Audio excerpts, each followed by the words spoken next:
What would you do if you had 100 years to live? No more and no less. It's a little weird, right? As humans, we've come to expect these long, vibrant existences, especially with all these insane medical innovations of our time. And because of this, the previous question is often posed a little bit more dramatically. What would you do if you had, say, only 6 more months left to live? And I think it's a stimulating idea because it causes us to question our invincibility, especially as teenagers.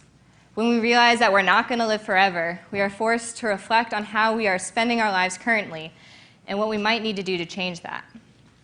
Now, it gets really interesting when you have a 50% chance of potentially living that short in life, but you have no ability to know for sure.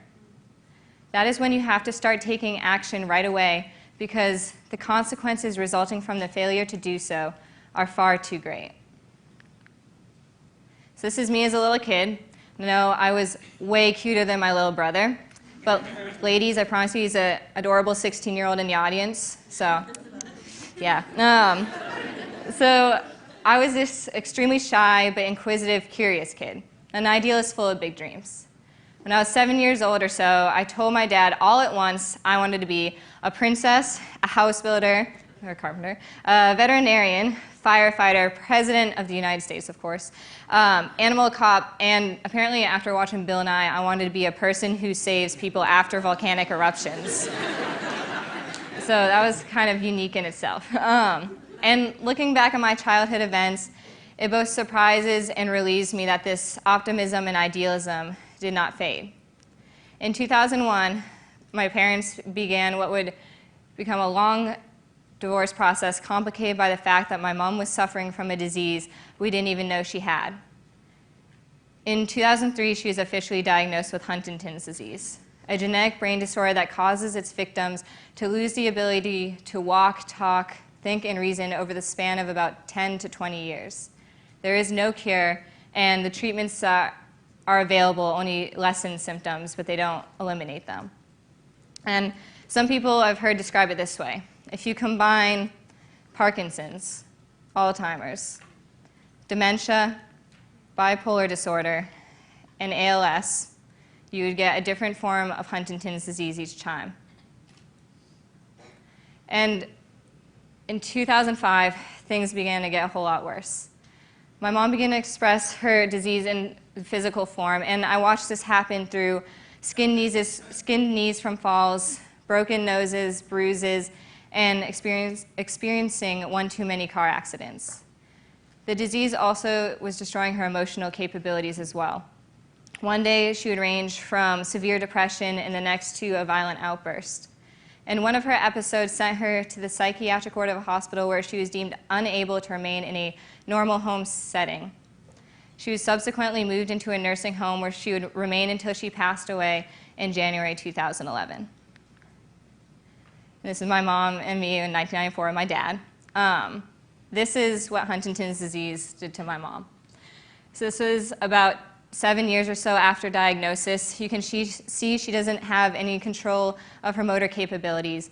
And at this point, she was also unable to speak. The disease had taken away any form of communication, and she could only really correspond in small noises. And as I visited my mom more and more in the nursing home, I came to the realization that I was watching her die because she wasn't going to get any better. And obviously, as a probably 12-year-old at that time, that was really hard on me. And I thought about how young she was. I thought about how if I had the disease or decided not to test, I couldn't have children. I thought about if my own 2 brothers had the disease, how I might have to be a caregiver for them, like my grandmother was a caregiver for my mom. I thought about how if I had this disease, what husband would want to take care of me if I had it? I also thought about how I might never be one of those crazy old grandmothers telling her grandchildren the ridiculous stories of her youth, which I have many. But I think most of all, I was scared about the fact that I could potentially lose my independence and freedom far earlier than I had ever planned on. And so as I was experiencing all these emotions, I began to write. I wrote in tons of journals. I also have a 50% chance of inheriting this disease that my mom has, and so do my 2 brothers. And so I wrote in journals about this. I wrote in the form of fiction, poetry, short stories, anything. And for years, I couldn't go anywhere without a pen and a piece of paper because I never knew when inspiration was going to strike. And because of this, I ended up writing a philosophy that has absolutely changed everything for me. So the best philosophies come off paper and are experienced in real life. So I'm going to do that for you today. Now, I met some Chapel Hill kids in the audience earlier, which is crazy cool because we're from North Carolina, which is kind of far away. And people back in the thrill, as we call it, know me to be kind of zany, weird, and I have a tendency to embarrass myself because I put myself out there all the time and do stuff that I probably am not capable of doing, but I try anyway. And this is really fitting timing because I'm going to attempt to sing for you all. And I can't sing. So, but I want to tell you a story before I do that. So there once was a sponge who lived under the sea, and you may know him. And he was an expert at being creative and having fun and all of that. And he was trying to explain to his frenemy, Plankton, that you could have fun and you didn't have to destroy the world. It's okay to have fun.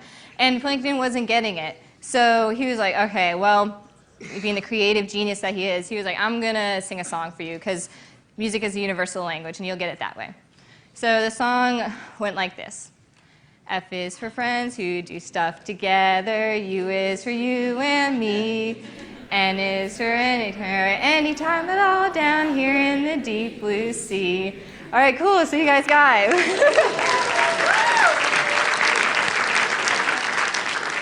And so I wanted you guys to sing along, but I also want for maybe the older audience to like go over lyrics by lyrics so you guys can sing this too.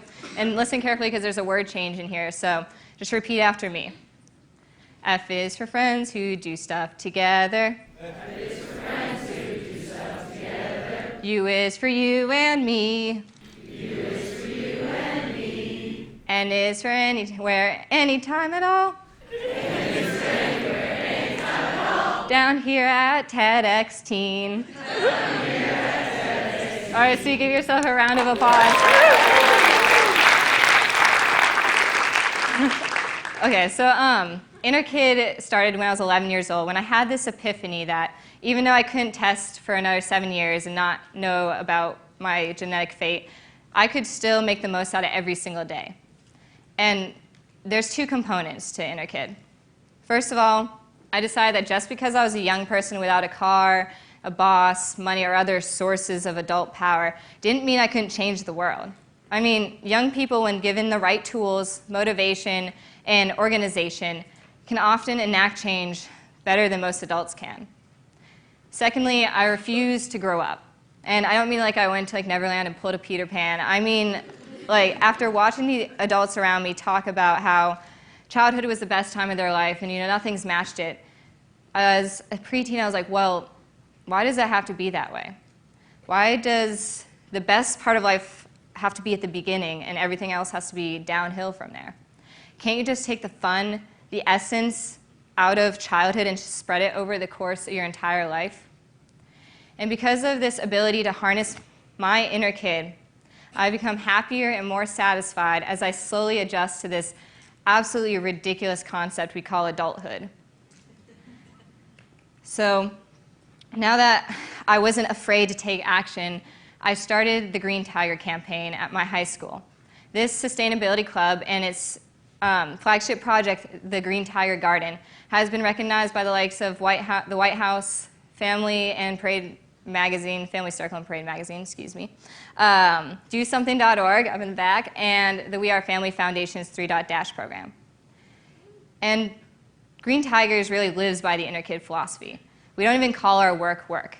For example, our garden fun days, which are held every Saturday morning, are filled with food, which is delicious, music, which is awesome and we dance along to, and friends. My best friend of all time, I met him through Green Tigers, and he has had such an influence on my life. And while I've received a lot of recognition for having fun and saving the world, which is ridiculous, I would have done it without all of it. I love what I do, and if I didn't, I would have changed track by now. Why would I spend time doing something I didn't like?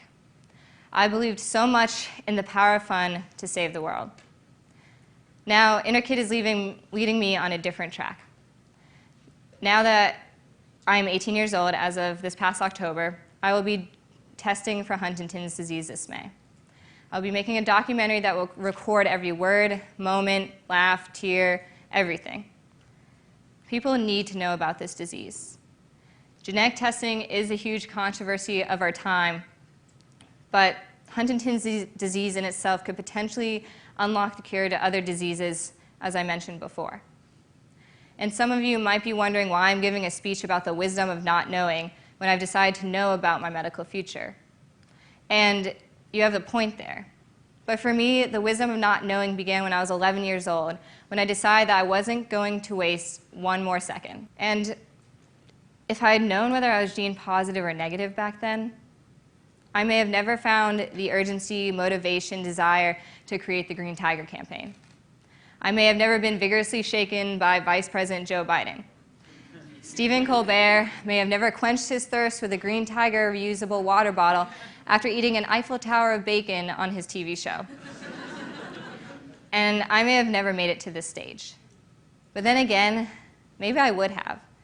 It seems that the ultimate wisdom of not knowing is being able to determine when you should follow those crazy ideas of yours. None of us in this room know what is going to happen to us tomorrow, try as we might. Despite this, so many of you are moving ahead anyway and following those crazy ideas and passions, regardless of whether society tells you that taking that risk is acceptable or not. Now I want you to go back to the first question and think, what would you do if you had 100 years? Clean slate, you can fill it with success, joy, failure, triumph, sadness, anything. But I also want you to think about right now. What are you doing at this moment to make sure you are living your life to its fullest potential, to its most fun? How are you harnessing your inner kid? Like I said, life is full of chances and risks, and we can't predict anything. Yet it is the wisest of us all who will forge ahead anyway to leave a heartfelt legacy on this planet, regardless of whether we have a day or a century ahead of us. Thank you.